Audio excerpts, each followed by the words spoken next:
The Pediatric Lounge, a podcast taking you behind the door of the physician's lounge to get a deeper insight into just what docs are talking about today. From the clinically profound to the wonderfully routine and everything in between. Hey, Sabrina, and Dr. Rogel is missing. He's taking his wife to the airport. Can you believe it? I can't believe it. He missed a day. We can talk about him. Oh my God, he's dying. He's not going to be on the podcast. FOMO, major FOMO. Oh my God. I won't get to meet him. Sad. So we have a wonderful guest today, someone in our innovation series, and she's a mom. And the topic of the episode today is physician mom burnout in medicine and alternative pathways in pediatric medicine. Take it away, Sabrina. Sure. I'm so excited, Whitney, to have you on the show. Thank you so much for joining us. So I'll do a brief intro and then we can just get to it. Sound good? Sounds amazing. Thank you so much for having me. Today we have Dr. Whitney Casares. She is a pediatrician and founder of Modern Mommy Doc, which is a blog and coaching platform for working moms.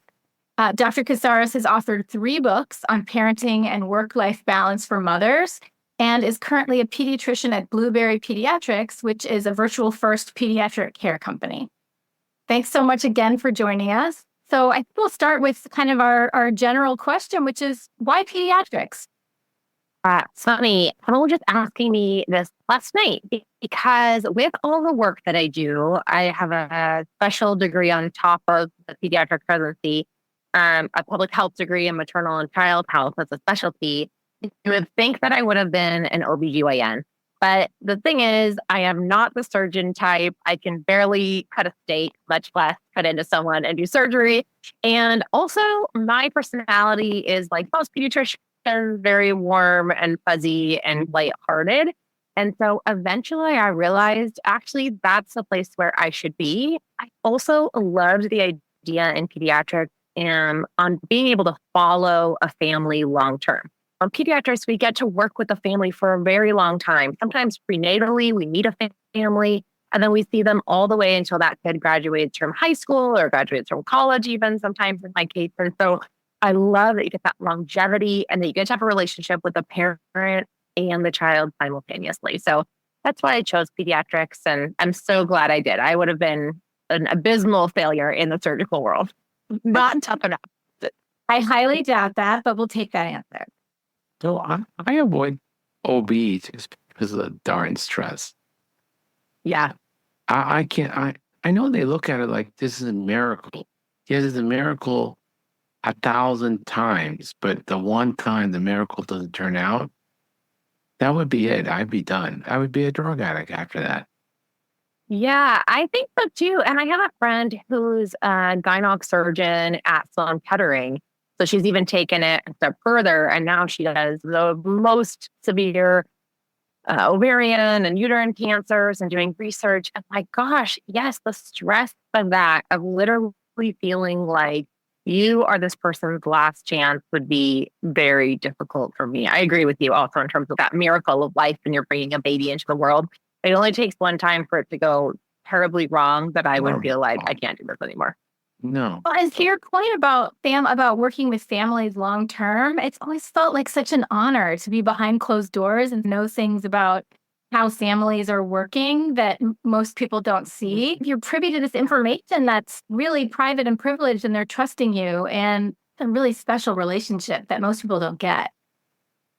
Yeah, I think so too. People ask you the types of questions that they would only disclose to a pediatrician. They ask you what to do about the fact that their partner doesn't want to parent in the same way they do. Can you have a conversation with them about that? They talk to you about their fears for their kids in a way that a lot of times they don't talk about with their mom friends or their dad friends.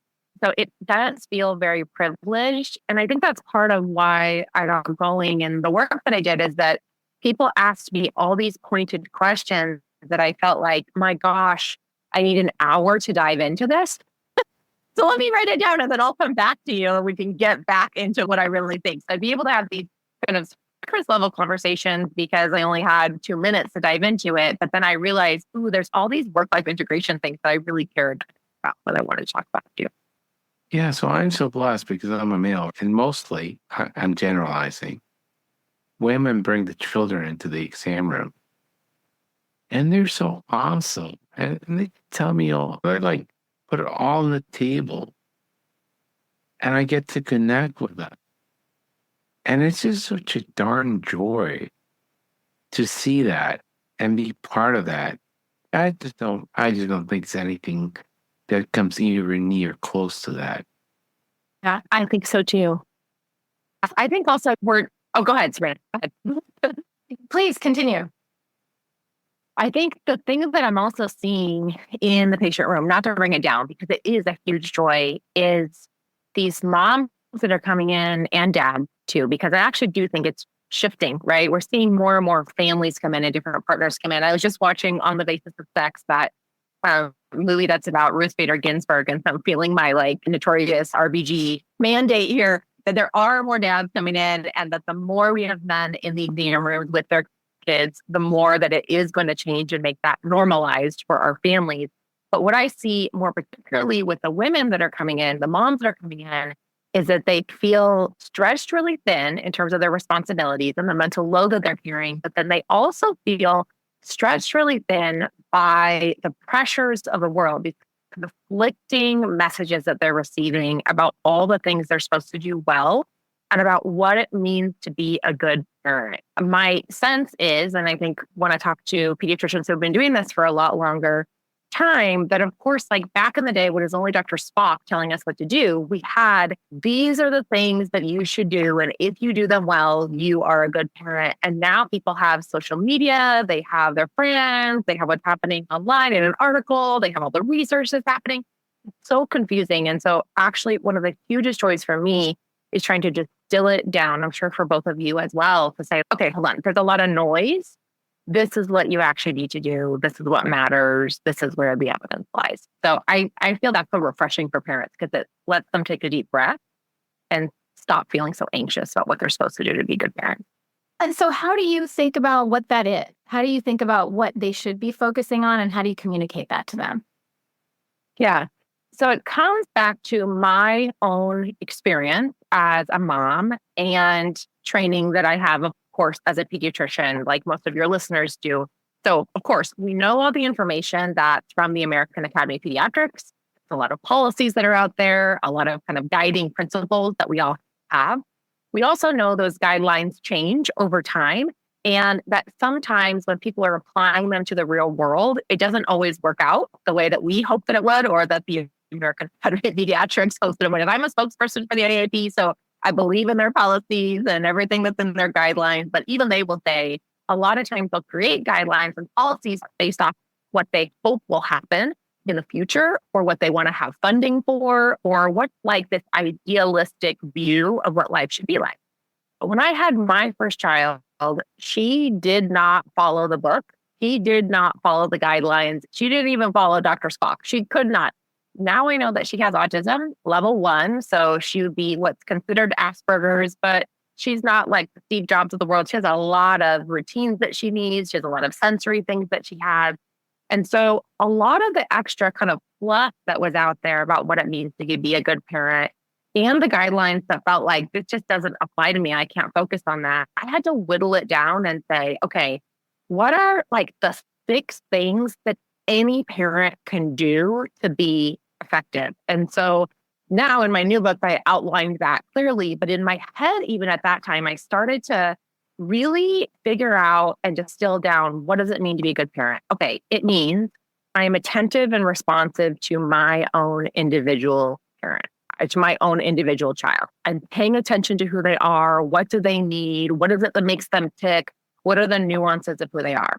At the same time, okay, I'm setting some routines and some guidelines in their life. We might not every single time when we're camping brush teeth, but generally speaking, we need to brush our teeth a couple times a day. We need to make sure that we have healthy and nutritious food as much as possible. Okay, that's something that I can strive for in broad general terms, even if it doesn't work out perfectly. I need to make sure that my kids are more focused on growth and resilience than they are on external factors that would help them to feel like they're okay as a person and a kid. Okay, I can do that. It might look different from someone whose child is more neurotypical, but I can still help to instill that in my child and move them along.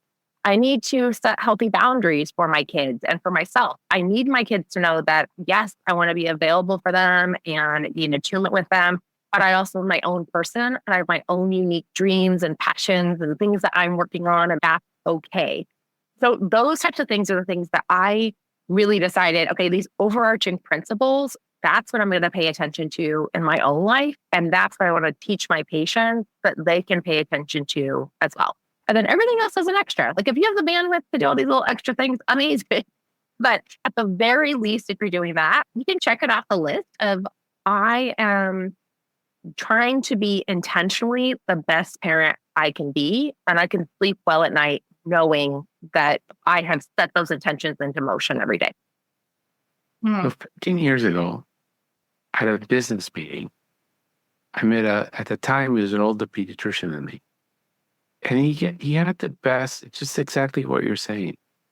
He had 3 children. They're all grown up. And he said, Herb, what you don't understand is every child is a different dance. And as a parent, your job is not to step on their toes when you're dancing with them. He said, one kid, the first kid, I think it was a girl, didn't need any help. She got a scholarship, went to University of Virginia. The second kid struggled through school. The third kid taught me the inequalities of the criminal justice system. And all along, each kid was a different dance. Same mom, same dad, same upbringing, but a different dance. And the key to parenthood is to dance with your kid without stepping on their toes so they can be the best person they can be. Beautiful. I found that so beautiful. Yeah. It's prioritizing that relationship. It's prioritizing the relationship between parent and child. Right. Which keeps so much. Yeah. At the end of the day, is the relationship is key, and never letting them forget that you love them. Everything else will work itself out.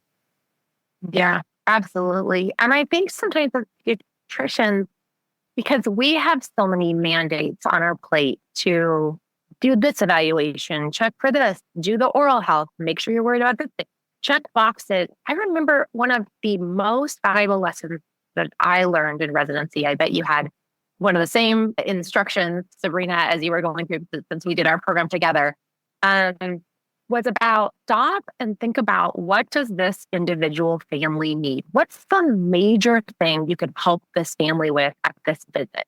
Yes, you're going to get to all the little checky boxes at the end, but if you can start with letting the family take up some space in your brain and in your heart with what's the major focus that they have when they come into the well visit or the sick visit, it will make your visit easier with them. It will make it more effective. You will build trust. And that's what we're talking about with our kids too. You're focused on that relationship first and on thinking about, what does this individual child need to be successful? So I always remember that and hold that with me when I start to get up in my head about all the to-dos that I have in an individual visit that I have to get through. Yeah. And it's definitely something you develop more as you progress in your career, right? Because you're getting at procedural elements and more into the art of what you're doing, where you're able to really try and hear the message, read the message between the lines that families have in terms of what their real agenda is versus what their questions might be. Yeah. So when you're sharing your own experience about your child, I imagine, so you were having your daughter around the same time that you were establishing your career, correct? So I was in practice for about 6 years before I had my first daughter. And I was pretty up on my high horse. Like, I'd come from Stanford. I thought I was like pretty hot stuff. I don't want to swear on your podcast here, pretty hot stuff. And that I had it made. When people talked about sleep training, come on, just be a little stronger. When they talked about their kids being picky eaters, okay, that's because you just don't do the right thing. And I thought I had it made. I also professionally was really bought into this idea of leaning in, of taking my seat at the table, of being the person who was extra. I was always an overachiever. And I remember that. I'm the sure best I'm sure way. it's so annoying. No, in the best way. And so if I keep on working harder, I will keep on reaping the rewards. If I keep on pleasing everybody, I will keep on reaping the rewards. And once I had my daughter and she wouldn't sleep for more than 45 minutes at a time, no matter what I did, no matter what extra books I read beyond what I'd already had from residency training, she was what my OBGYN liked to call like a hater, just hated everything. I only called her limoncello because of that sticky, sweet, but sour Italian liqueur. So amazing, so sweet, but hell on wheels, just so terrible. She's parent in the early days. And I didn't know what was up with her, but I knew something wasn't right. And then I had another child 3 years later, and this crushing kind of feeling of my work pulling me in one direction, my family pulling me in one direction, buying the toothpaste pulling me in the other direction. And then my youngest daughter, I remember when she was old enough to talk, she was like 3 or 4, and she would climb on the kitchen cabinet. She's very athletic. And so she would climb all over the kitchen cabinet. And one day I'm like, why do you keep doing this? I keep telling you, you're going to hurt yourself. I swear you're going to break your arm. And she looks at me and she goes, I do that because otherwise I don't get attention from you. This is like the one way that I get attention from you. Now, granted, I am someone who, of course, like loved on my kid and gave her plenty of time. But what she meant is like in that deep way of having a real relationship with her where she felt seen and she had a place. And I know why. It's because I was like this, stretched in all different directions. I gave her what she needed and then I moved on to the next thing because I had so much to do. And that really was the tipping point for me when I decided I need to reprioritize what matters most to me. I need to figure out, is the way that I am working my life, is it actually working? Am I reaping the rewards that I thought I would reap by just working harder? And the answer was absolutely not. Like I needed a smarter way to be able to do it. And once I started thinking about that, like I can give myself permission to work smarter. Oh, that's what smart people would do. I need to do the thing that smart people would do, not just the hard worker people would do. That's when things really changed for me. And I found a lot more peace and a lot more presence and a lot more purpose in my work when I was at work, and a lot more just intentionality with my kids. And when I tell that to my daughter, who's now 7, do you remember that he said that? Yeah, totally. I feel like that. Like, oh yeah, she's smart as a whip, right? So I totally remember that. And I totally remember when it changed, when I didn't feel like I needed to do that anymore because you were there, not physically, but like emotionally. You were there more in our household, which is so gratifying to feel like she even noticed the change, that this new way worked in my family. And now I show other people how to do that. So this triggers, Go ahead. so this triggers so many thoughts in my head. Because I'm much older than you guys. I could probably be your dad. But I can't remember how old my son was, but I think he was already somewhat potty trained. And one day, while I'm sitting in the kitchen, just barely awake, the morning is just barely awake, because they just pop up and all circuits are going.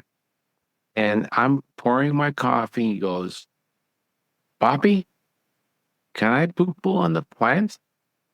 And I had this face like, what do you do on the plants? And he pointed to the flower garden beyond the French doors. I'm like, oh, wait, Nelson's? Does Nelson say what poop on the plants mean? No. Oskies? Oskies doesn't say what poop on the plants does. What the heck do I do? So I took the key, opened the door, and I said, go ahead, poop in the plants.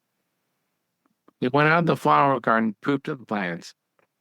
And then he looked at me when he was done, and I'm like, you want to get back in the bathroom so I can clean your butt?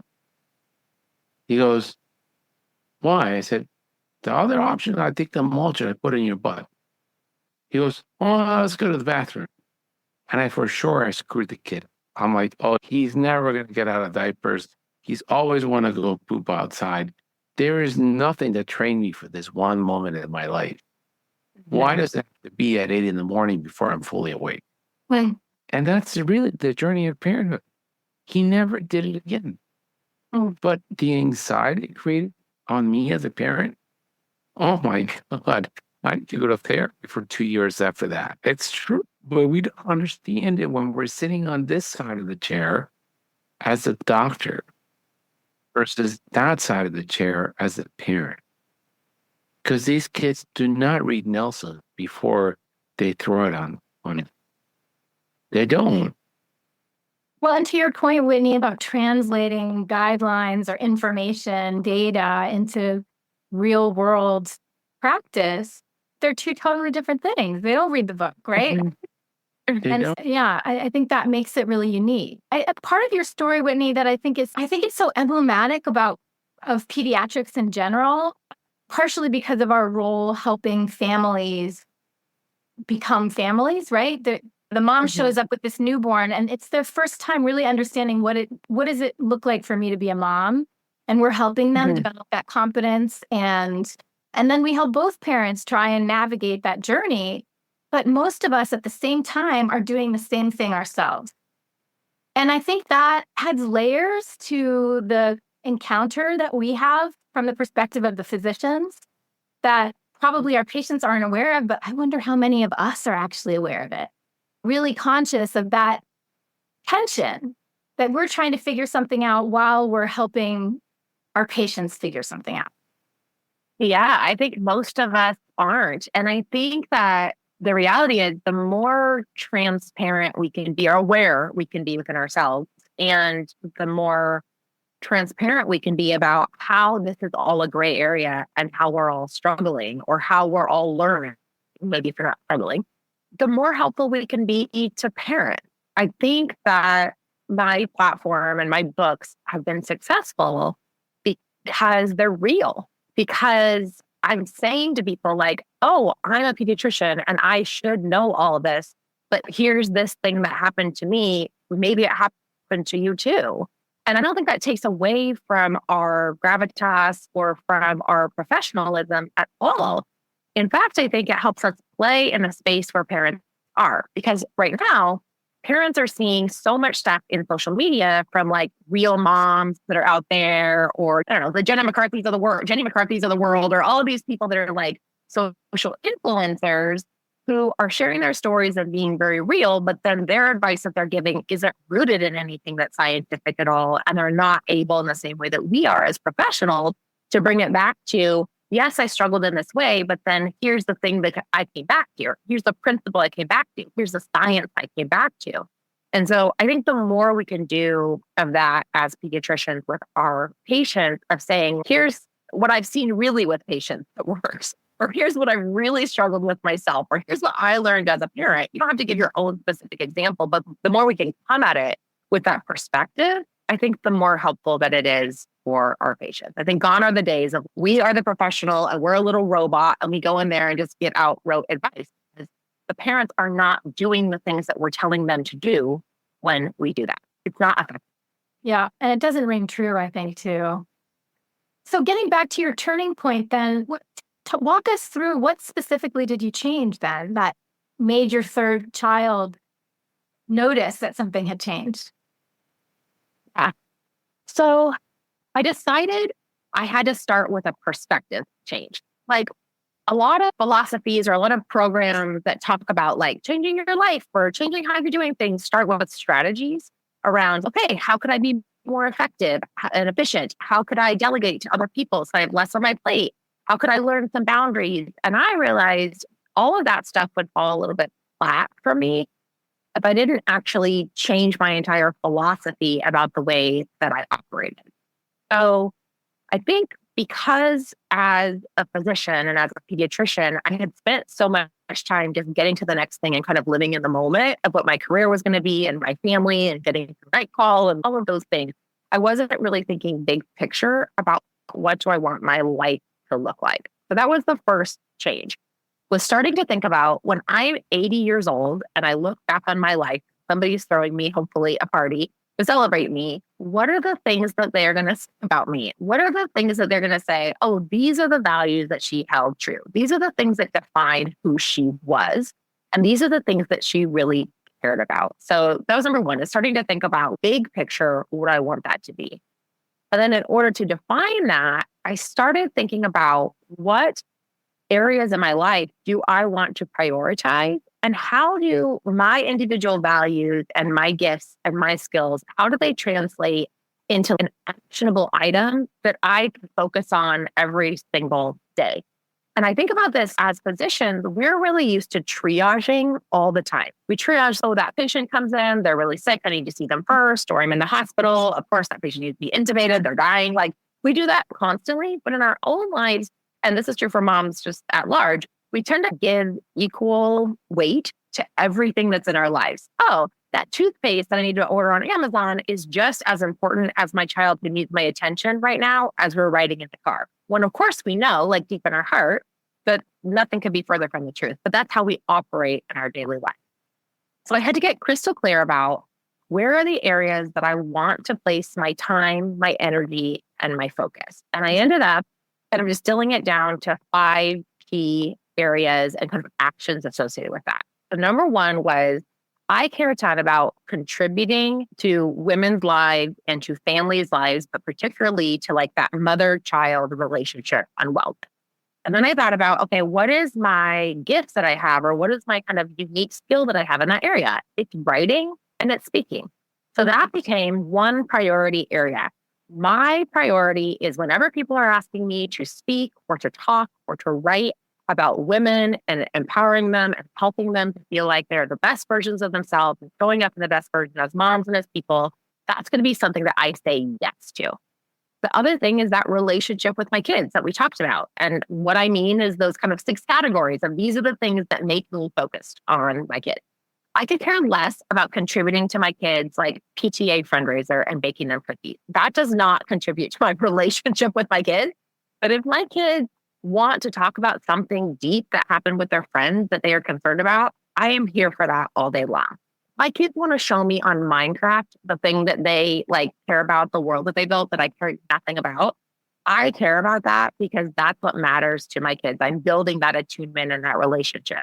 If my kids are struggling with having a routine and doing too much screen time, that's something I need to be invested in because that's part of those 6 principles of my good parenting. So developing that healthy relationship with my kids became number 2.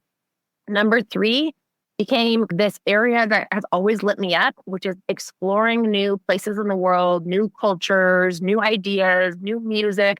So of course, like in the pandemic, I wasn't traveling to foreign lands, but when I had the chance to take my kid to Tokyo and see the Taylor Swift concert, like I 100% jumped on that because it fed my desire as a person as well to go explore new places. When I haven't had the money for that, it's been exploring new places through books or through listening on a podcast to a new idea, like constantly learning. So I ended up developing 5 key areas, which now I call center points in my framework that I have.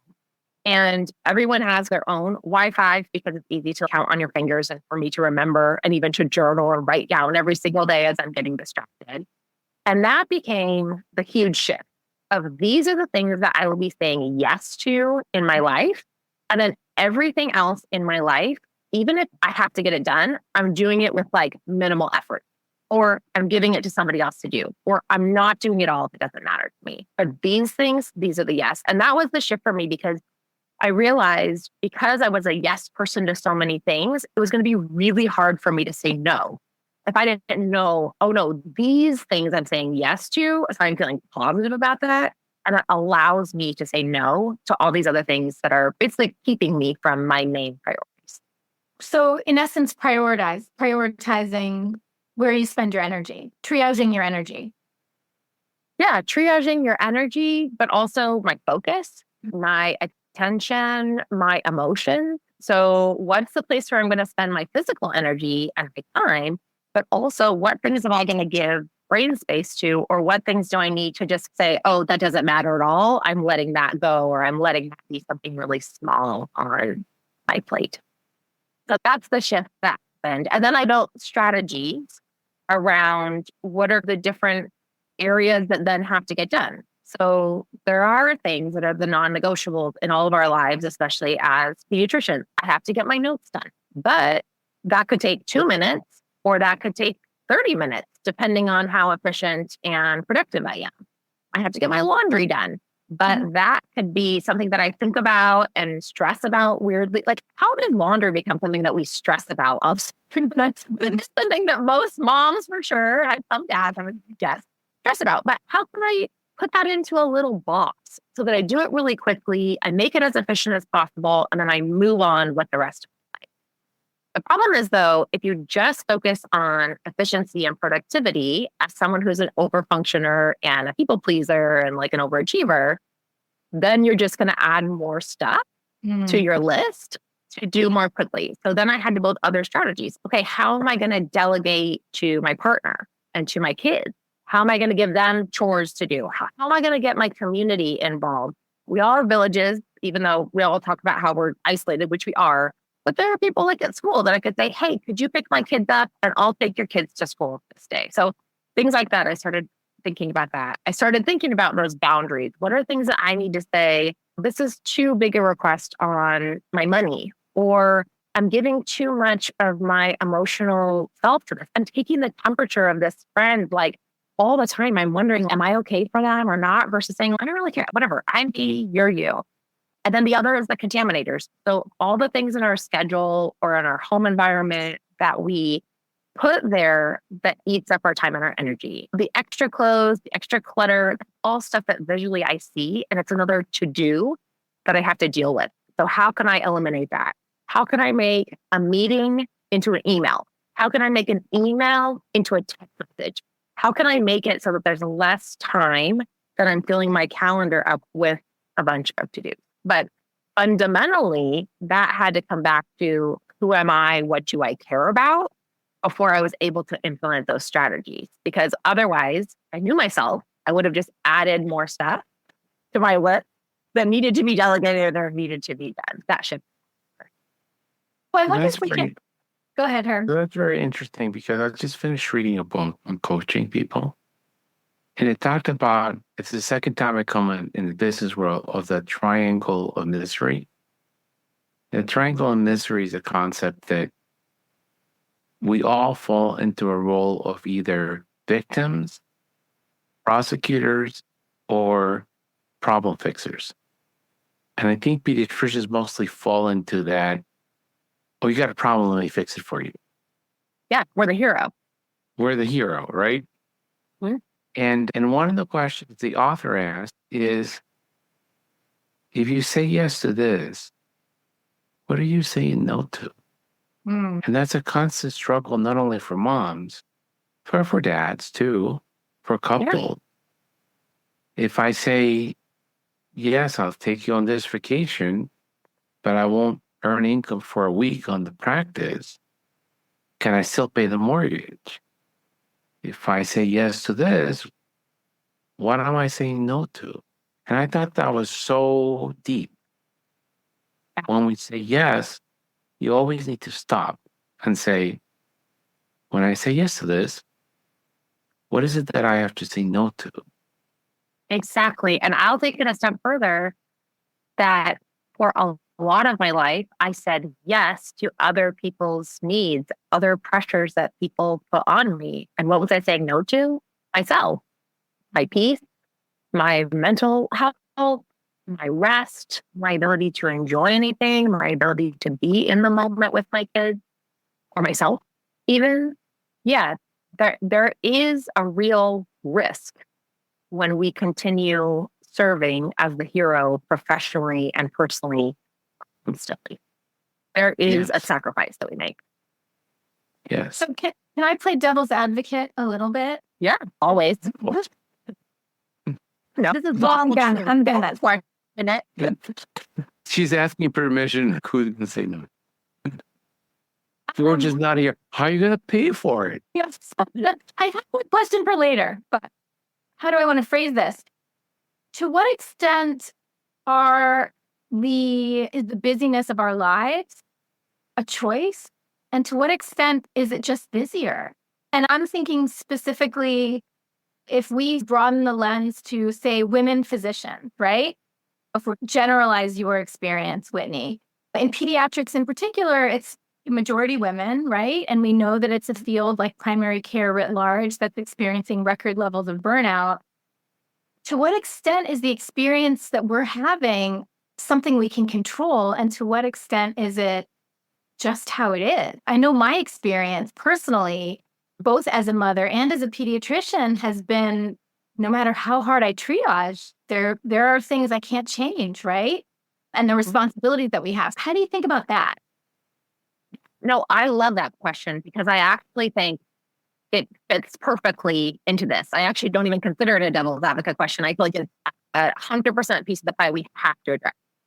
Okay, so first of all, there are systemic issues that are at play in our personal lives and just on a global scale that are not going to change ever or are going to change way too long from now, right? Like the fact that there are stereotypical gender roles in home, that I think it's going to take my kids before that really changes.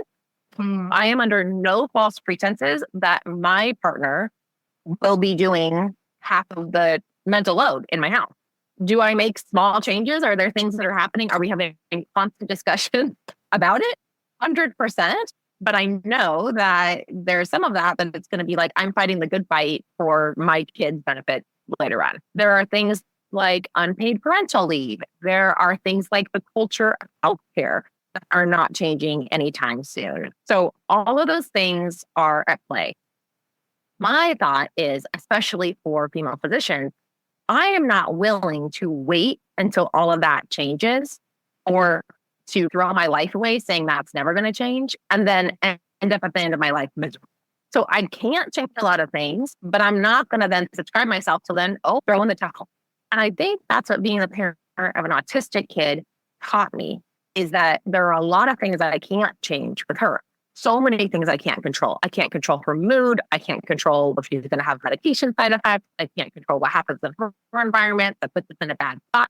I can't control how her sister responds to her. Like so many things. But there are things actually within myself that I can control, within our family that I can't control. So I'm all about like recognizing you live in a world that's wholly imperfect. What I will say in terms of the healthcare industry is I really fully believe as we have more and more women that are going into pediatrics, our reimbursement levels are terrible. We don't have the same level of respect that our older colleagues experience, right? We don't live in a paternalistic society when it comes to healthcare anymore for good reason. It's great, right? We don't want it to be that people just pass down. We want it to be patient focused, but all of that makes it so that really who's going into medicine and staying? I think the people that we're being used, like we're being taken advantage of because we're people pleasers and because we'll work really hard. What does that mean? Okay, it means maybe there's an alternative pathway. It means getting more and more women into leadership and people who are allies along with women to make it so that we can have more flexible schedules or so that it actually works for women. It makes it so that women address the level of control that they keep because of the anxiety and because of the pace in their lives and letting go of some of those things. When I have done corporate sessions with people, even at Stanford and CPMC and other places around the country, the biggest thing that the female physicians talk about is how to get their partners to do more around the house. And this feeling they have of it, they don't do it, it's not going to get done correctly. That's the biggest stressor that they have to talk about, number one. Number two is sick leave kind of. Can we just put a pin in that one, the first one? So the biggest concern they have with their home life is work-life balance, not what's happening in the office. That surprises me. So, I was thank you there. Because work-life balance is different than what you're addressing, which is, because work-life balance is something different, which is very difficult. But what you're addressing is at home, your life partner is not doing what you need them to do so you can do what you want to do at work. I think there's two parts to that. So one, Sabrina, to your question. So what I want to clarify is that they have one major thing at home that they talk about and one major thing at work I'll talk about. Okay. I think there's two different issues. Two important distinctions that are there. Right. And then in terms of work-life balance, I don't think that work-life balance exists. I actually don't think that there is such thing as work-life balance. There is no such thing because we're always leaning into one thing or leaning into the other thing. And I actually don't know that work-life balance always means you work less so then you have more time to do what you want to do, not at work. I think it means that or work-life integration is the word that I like to use. I think it really means that you feel present and fulfilled and not somewhere else in your mind while your body is in one place while you're at work and while you're at home. You feel like maybe not 100% of the time, but 80% of the time, you feel good and present about the work that you're doing. You feel purposeful, and that you feel purposeful and good about the time that you're spending when you're not at work. But you're not like in this state of constant, I'm at work, but I wish I was at home. I'm at home, but it's miserable here. So I'd actually rather be at work. So you're constantly miserable. To me, the definition of good work-life integration is you're not constantly miserable. Instead, you are feeling purposeful. You are feeling intentional. You're feeling like, hey, even if it's hard work, fine, and that I'm appreciated and I want to come back to this place, to either home or to work. Yeah. So I'm going to go back to the misery triangle. Okay. Go ahead. Because I've seen this play out in my personal relationship. And it's, again, let's remember, at the top of the pyramid is the victim. At the bottom left is the prosecutor. At the bottom right is I will call him the enabler, but really is the person that jumps at the other. What role do we play when you have, I'm going to be old-fashioned and say you're married to a guy and the guy is not pulling his weight at home?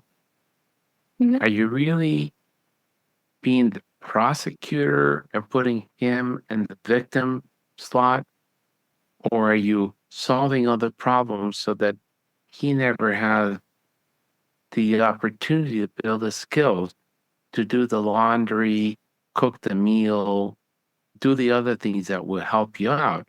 Because I don't think it's just it's not just a he or she or it problem.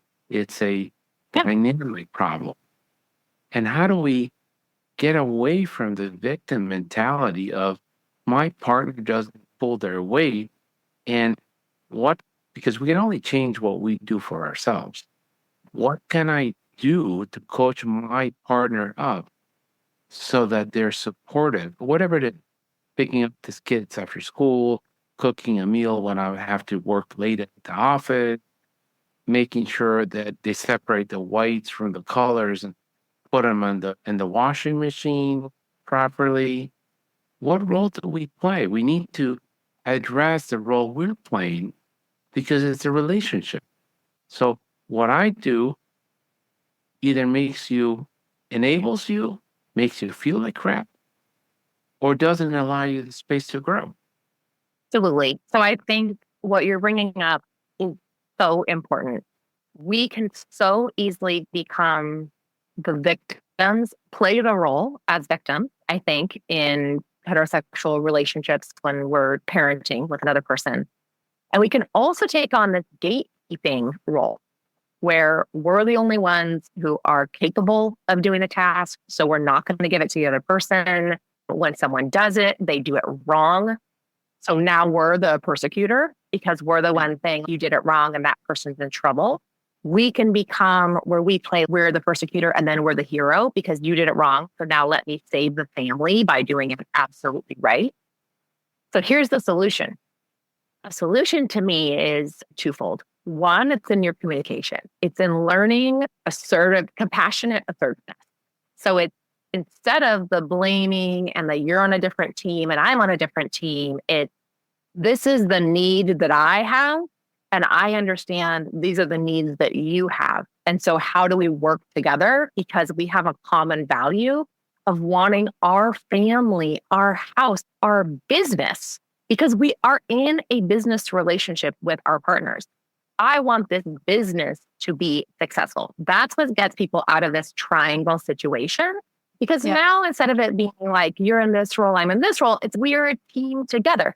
So how do we use our strengths and our skills to work together? That takes compassionate assertiveness so that you're not saying, you did this wrong, you did this wrong, you did this to me. Because the reality is, I do not believe that men are out there trying to ruin women's lives and make it so that women, especially women physicians, are having the worst lives possible. My husband is like such a great person and he wants to be contributing, but it has taken these conversations. The other part is, like I said, about a business. Treating your family like the business that it is, which feels unsexy, it feels awkward, it feels weird, it feels too rigid. That is the solution that has worked in my family. And that's what's borne out like in the evidence around this is how do we create, and that Eve Brodsky talks about this in her book, Fair Play, ad nauseum. She talks about what are the minimum standards of care that we need to have around tasks. Let's talk about it. Let's create a protocol manual around this. What's okay in a lunch? We need an apple. We need a fruit. We need a protein. We need a vegetable. We need a carb. Like, that's not that hard, but that's what it takes is having these a little bit dumbed down conversations about it. So everybody knows what's to be expected. What are the values we have as a family? What are the tasks we actually need to accomplish and want to accomplish in our family? Let's have regular business meetings to check in and see how it's going. Maybe this is something I thought I was going to be amazing at because my mom always did it and I'm a woman, but maybe I suck at doing this task and you should be the one that does it. My husband is way better at cooking than I am. My kids will tell you if mom's making it, we're not eating it. And so I have learned that when it's my job to be doing the meal making at my house, I order a rotisserie chicken and a bag of microwave broccoli and a baguette and we call it good. When it's my husband's job, which now he has taken on being the person in chief of that task in our family, he cooks a gourmet meal and they love it and it's amazing and everybody praises him. And I'm happy for that because, as you said, I want him to feel like he's stepping into his power and that I'm not over him like I'm in charge because I'm the woman. Because the reality is, I'm not better at things in our household because I'm better at them innately. I'm sometimes better at them because I've been doing them long, because I have honed a skill he hasn't had the chance to hone. So this takes having relationships, having business meetings, having a discussion about what we care about, what tasks need to be completed, and modeling for our children that it's normal for men and women to be doing various tasks. That's what I mean about this fully getting developed, because my hope is that my kids won't have to have business meetings like that. That's what I mean about it getting solved. I hope all have a business meeting and my kids won't have to have such specific meetings. But a business meeting is about communication, setting expectations. I don't think it ever ends because it's a relationship. So I expect this and I can do that. But I can't do that. I'm not good at that. Don't ask me to write a paper because I'll have 1,000 typos. And it just takes me hours cruciating. But you want me to fire up the lawnmower and run over? I'm good. But it's just that conversation is never going to end. The difficult part comes in at work because the expectation that customer has is that you will be there for them. And that entails a lot of sacrifice in medical school and residency, which is really bizarre. We sacrifice our youth and our sleep. And we know that if you don't sleep well in a consistent basis, your metabolism goes out of whack. Yeah. You're not a very empathetic person. Yeah. Your mental health suffers. But yet, we treat young doctors like that. And that's what I was going to say, And then Sabrina. we're like, shocked. Well, they're not empathetic. They don't have good bedside manners. Yeah. Well, they've been through 10 years of being treated like animals. Where do you think their empathy? Of course, without good compensation and with more lawsuits coming at them and with people writing terrible reviews about them on Yelp in the public that's what I mean about the culture change. And the biggest thing that people are asking for in my circles that I work with are administrative support, real administrative support, which means things like when people are sick, that there's a system so that if they're sick, they can go home and there's someone that can cover them. These things. That was not allowed. That was a sign of you're being a bad doctor. I mean, But it's changed her. That's changed, right? I don't think it's changed. Oh, it has in It's my not, it's not as horrible as when I was young. I remember working in the ER with 103 fever. This is before the rapid test was around. I'm sure Right. the adult physician in the ER said to me, Herb, you look like shit. Hmm. Why don't you call one of your partners to come in and cover you? I'm like, no. They got plans. They got a family. My shift Right. ends at midnight. They'll be here at midnight. And so they did. They came in at midnight, and my adult partners, Kathy Smith, said, you go in there and sit in that gurney. They're going to sign you up, and we're going to get some blood cultures on you, a CBC, a chest x-ray, and make sure you're not going to go home to die. I'm like, it's not going to happen. Sit, be quiet. But from my perspective, calling my partner because I had a little 103 fever, I wouldn't move. You don't do Right. that. And that's what I think has to change. Like that. That And I think culture had to change. That culture has to, but there is another pressure, right?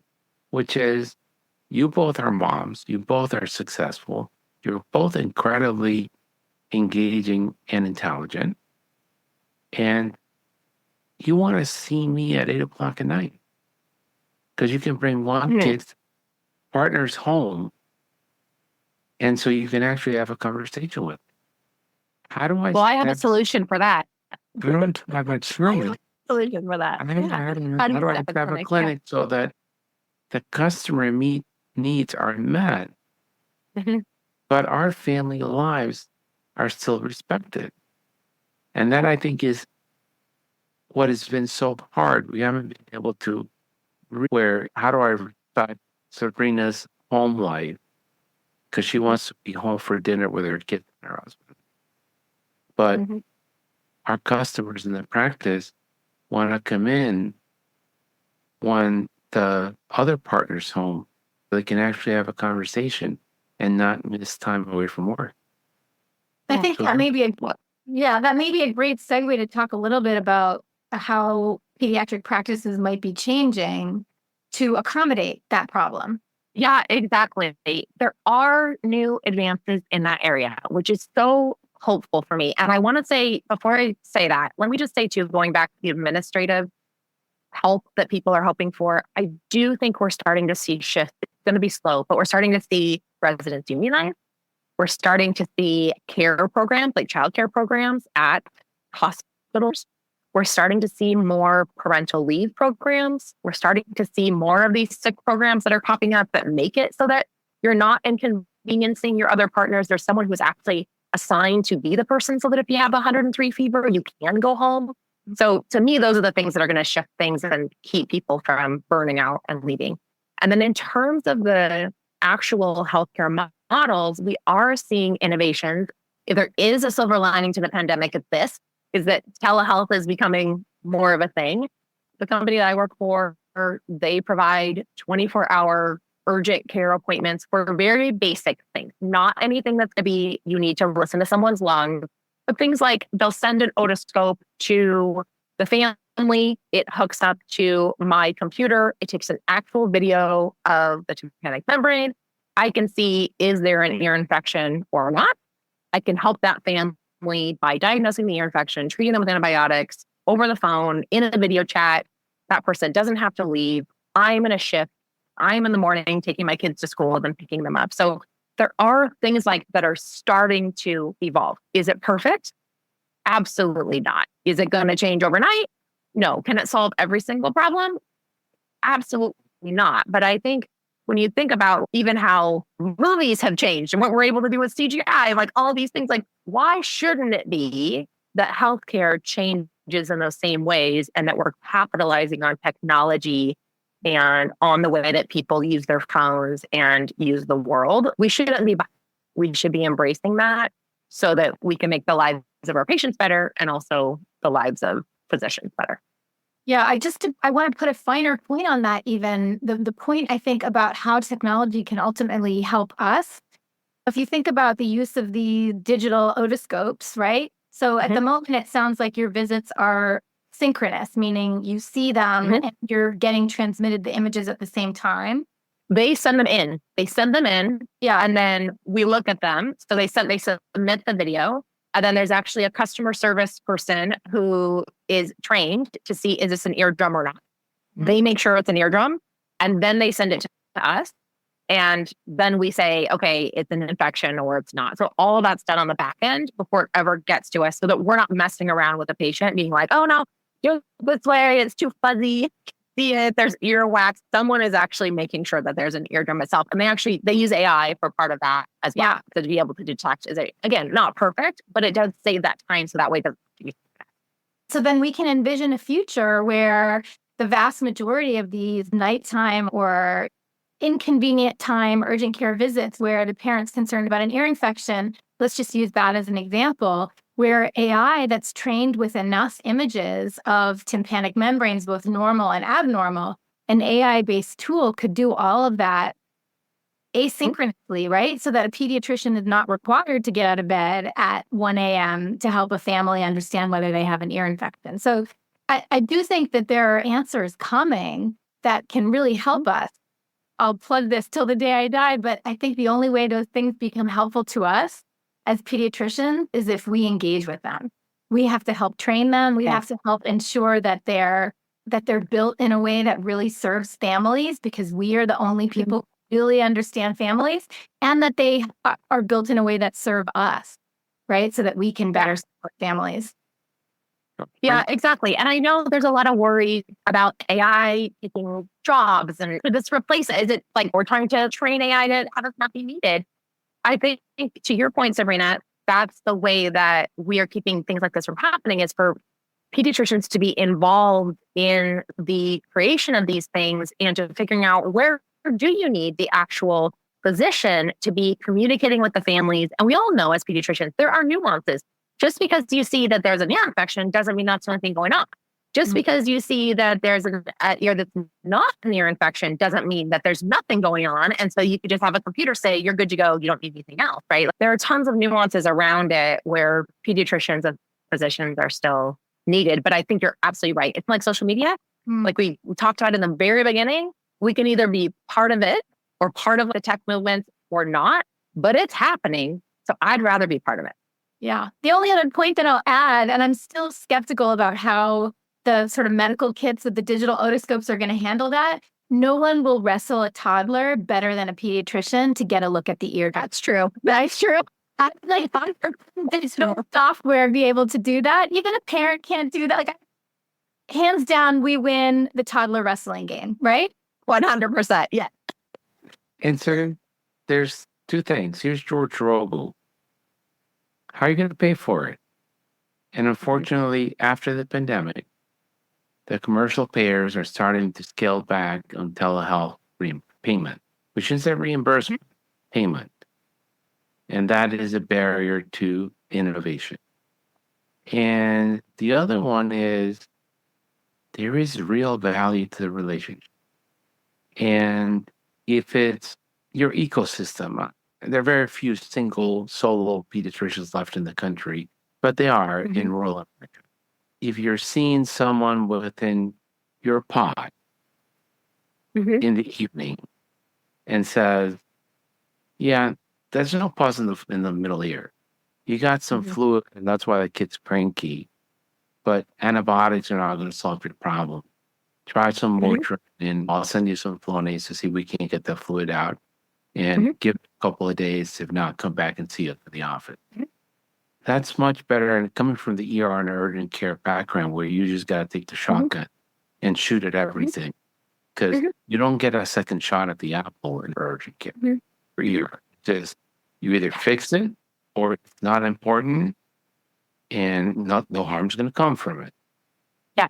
But the beauty of continuity, care is that you get second, third shot of the piñata until you get it right, and you have the ability to bring the parent along until they're ready for the option that they need to choose. And I think Absolutely. sometimes when we this telemedicine and health, the one I don't like is like the roles of the world that do erectile dysfunction, and now they're into Oh, sure. obesity. Mhm. They have no relationship with these patients.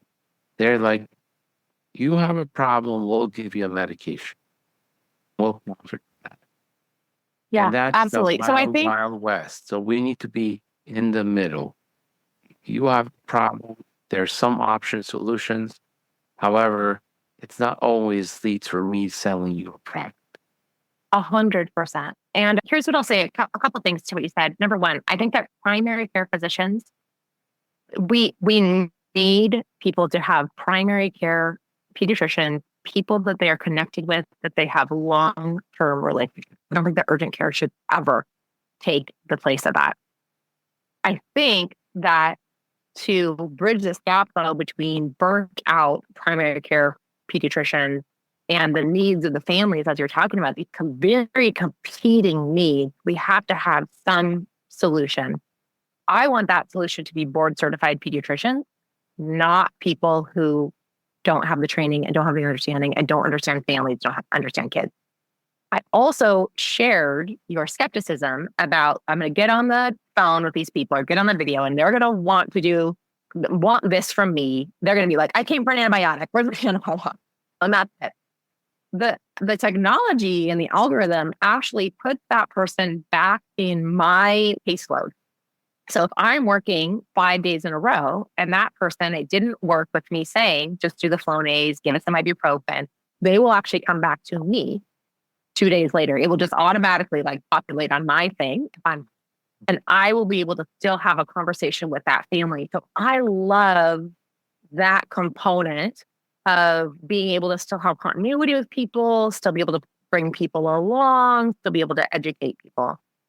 And then the other thing that I'll say is, again, because I just watched this Ruth Bader Ginsburg thing, she talked about this idea that the other side who was defending the case that she won her first landmark case, they said, are you proposing, if we say that there's discrimination against women, this is radical social change that you are trying to make?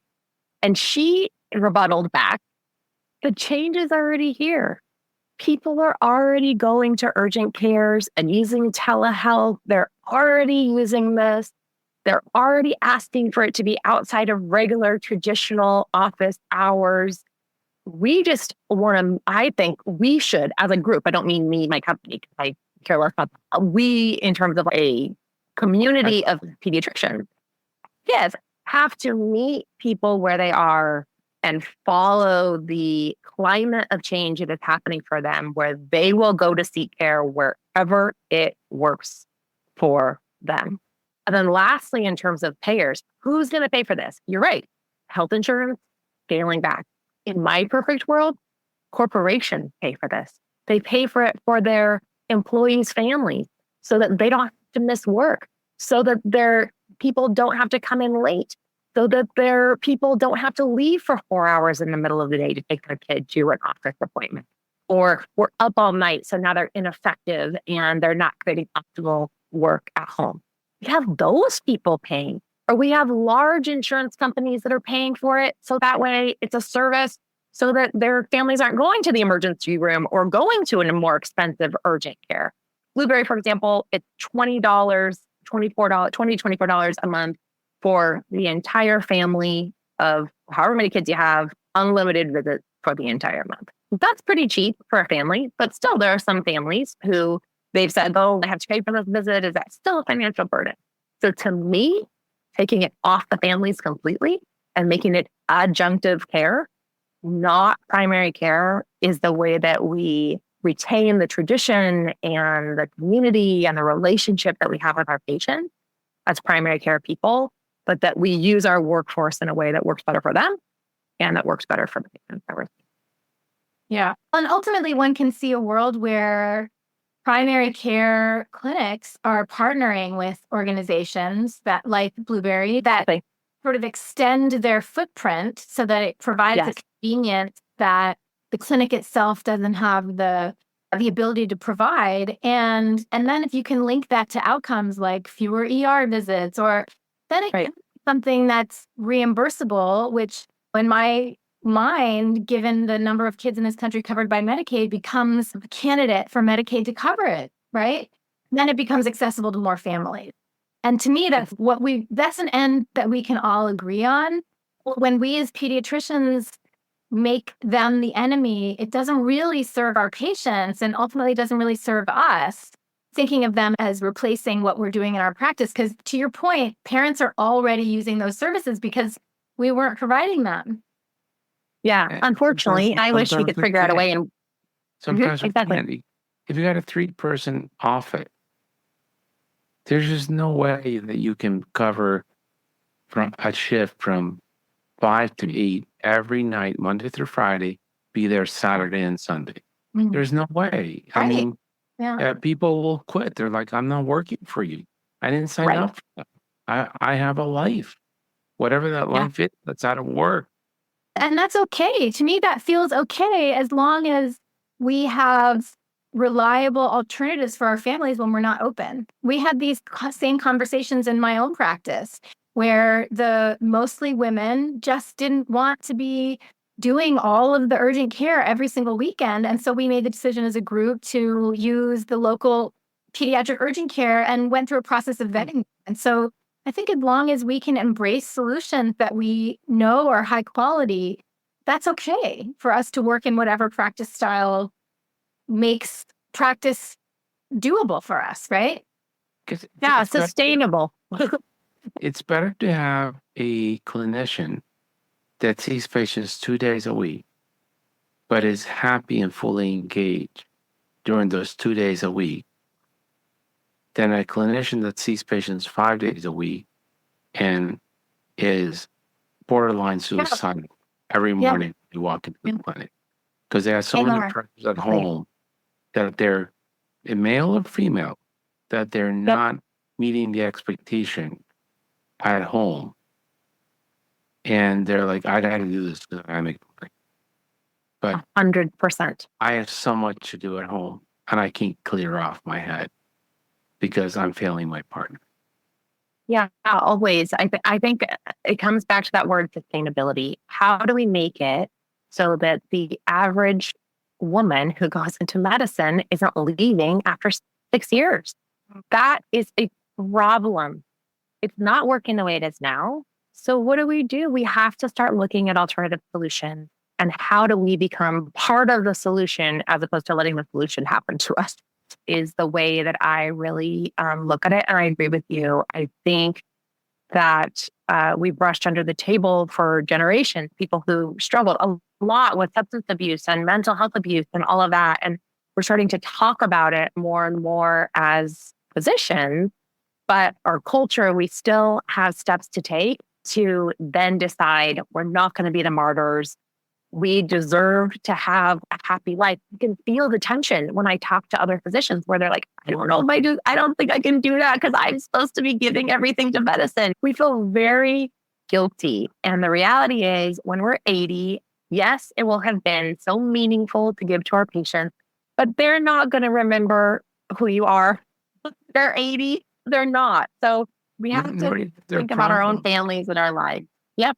I know it's the problem is like when a mom says, I'm raising these kids so they take care of me when I'm old. No, you're raising them to be successful, independent adult.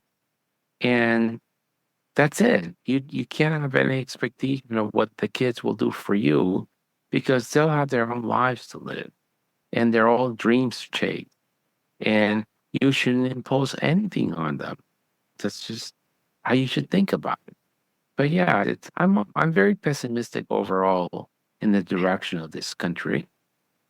Overall, pediatrics in a real bind because of lack of payment. But if there's a silver lining, it's that women are so much smarter than men. And I think that pediatrics is 70% women, and you guys are going to rock the world.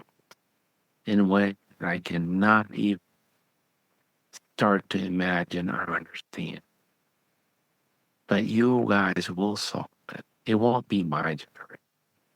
It will be people like the two of you, and it will be female.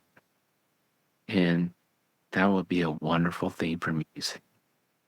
I love that sentiment. And I really hope you're right. I think for pediatrics to continue to advocate effectively for families, we have to take care of ourselves. You can't draw from an empty bucket. And so it's something I think about all the time. So I'm hopeful, but I do think that there are things we have to do to make it work. You guys will figure it out. Absolutely. I've known. Whitney, it was great to have you today. Really nice chatting with you about this. Such important work. Thank you so much. It was my pleasure to be here. And for those who are listening, just as a final thought, you are worthy of having a life that you love, even if it's difficult, even if it is challenging. So part of this is just rediscovering, I think, that sense of self, of what gives us passion, of what gives us meaning and purpose in our lives. And I know you and I are both, or all three of us, are here to help women who are physicians to feel really happy in their careers and to feel like there is hope for change, because there is. Thank you so much. For your time. This is a wonderful episode. Thank you for listening. This has been a production of the Pediatric Lounge. On the show notes, you will find links to our co-host and other important notes, as well as a timetable of the topics discussed today. Don't forget to follow us on social media and subscribe to wherever you listen to your podcast. Leave us a great review, as it helps us greatly. In the meantime, we will see you next week. The Pediatric Lounge. The conversations are not intended as medical advice, and the opinions expressed are solely those of the host and the guest.